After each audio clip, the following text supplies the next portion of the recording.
play a Burn Them All, pitch a Passing Mirage in order to play a Sweeping Blow, create an Ash token, and then play one for an Invoke Yendurai and create that 3/3 with Endurance Dragon while I'm playing Flesh and Blood. My hero's Dromai. She uses like sand and ash, so I thought this would be the perfect place to do this. Yeah, I probably shouldn't throw my cards in the sand, you're right. Greetings, adventurers. Something a little different than Yu-Gi-Oh! Here. Got into Flesh and Blood recently. As you know, I play dragons in which any other I play. And that's no different here, guys. We're playing Dromai, that's the hero. And she helps us make little dragons and such. Those ones in there, but yeah, this is just a little budget deck I made based off the Blitz precon, because that's what I play over at my LGS. Getting community going there, so wanted me to get into it. Started playing now. I love the game, it's amazing. What was? Anyway, get right down into it. Dromai does things. You know what she does. Y'all know more than what I do if you're a Flesh and Blood person. So let's just start off with the equipment. Like I said, it's a budget version. We're not running things like Phantasmal Footsteps, Ghostly Touch, Flame Scale Furnace, those type of deals. But you know, obviously we have her little Storm of Sandakai, which her weapon. But we are running a Hope Merchant Ironhide, the Ironhide, because it came with it. Null Rune for, you know, Arcane. Those are 3 headpieces that we have. I really like this. Just kind of fix a hand that's kind of cheeks. For our arms, Silken Dreamweavers and Null Rune gloves. Once again, that Arcane. Even though the Ash Wings kind of help with that a little bit. Have more of it. For our chest, we have Ash Sandakai. I like to look at it as a, you know, baby's first flame scale furnace. It's not anywhere near as good, but what we have. I didn't feel like selling out $100 for it. And Deep Blue came with it, and it gives us an option, I guess. Not like we really play. It just kind of feels like you can play more, as many as like up to the like 11 or whatever it is. So we're having as many as allowed to have.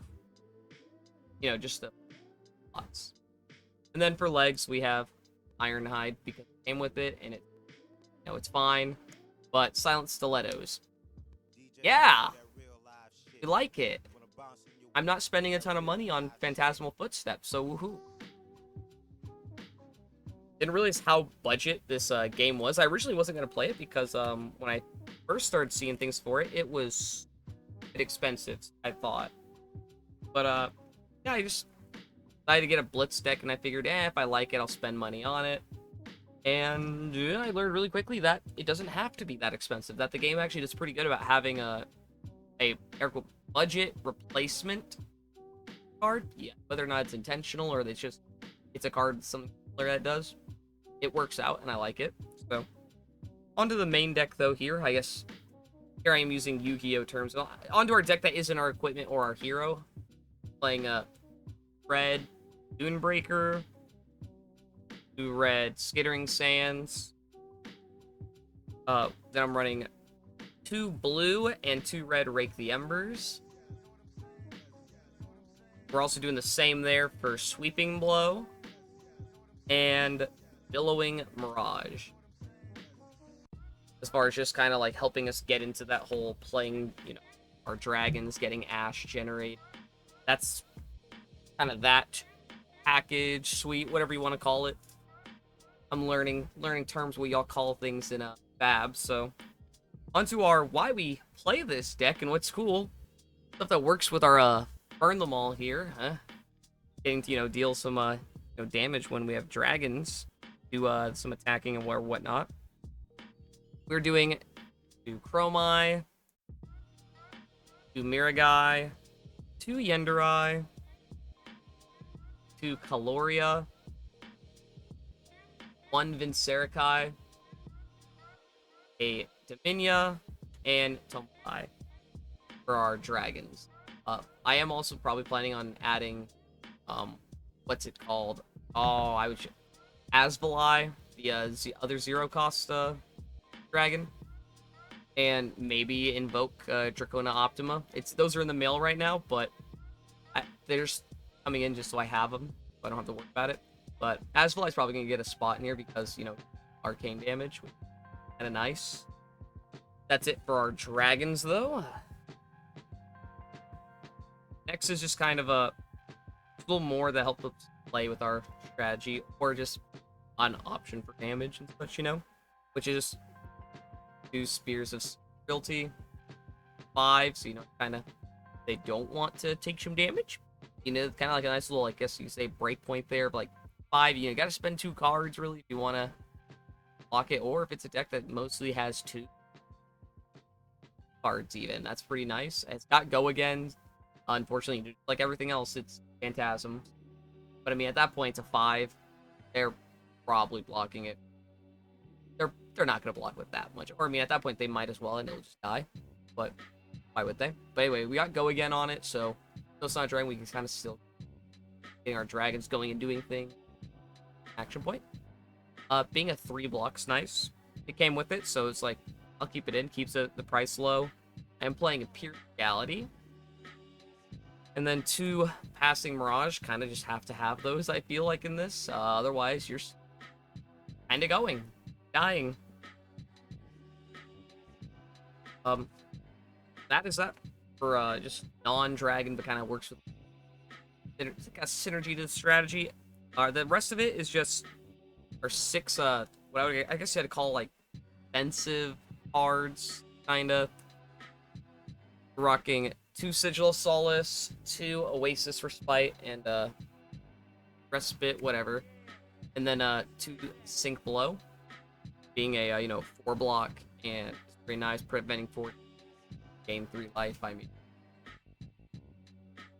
Kind of start at, like, 26 life, if you can think of that, so nice.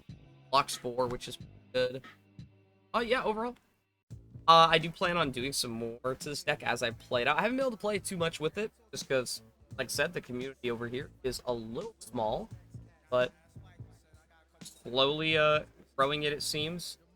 I'm loving the game, though. I can't believe I was considering not playing it at all, honestly, because of the prices that I had seen, but it's really affordable, I'm surprised, because as long as you're not playing, like, super competitively or anything. But yeah. That was it. Me getting into a new game. Want to share that with y'all and show what I'm playing. One thing seems like this game's kinda, I could say, stale as far as like deck build goes, but it seems like once you see a deck, they generally are built for a certain hero. At least they're generally built pretty much one. Like they're very specific on how they do. It's not like a splashable, like the only thing splashable is like generic stuff and all. I could be entirely wrong. If I am, enlighten me. I'm learning this game. I've only been playing for like weeks. But yeah. If y'all want to see more Flesh and Blood or stuff with me, like taking a look at some of the stuff from, I think, Dusk Till Dawn coming out, that's pretty interesting. Played seen in there Vincent. I kind of consider playing. Looks kind of nice. But yeah. Anyway, that's it for me. Farewell, adventurers. 10, 9, 7, 5, 3, sound 1, start.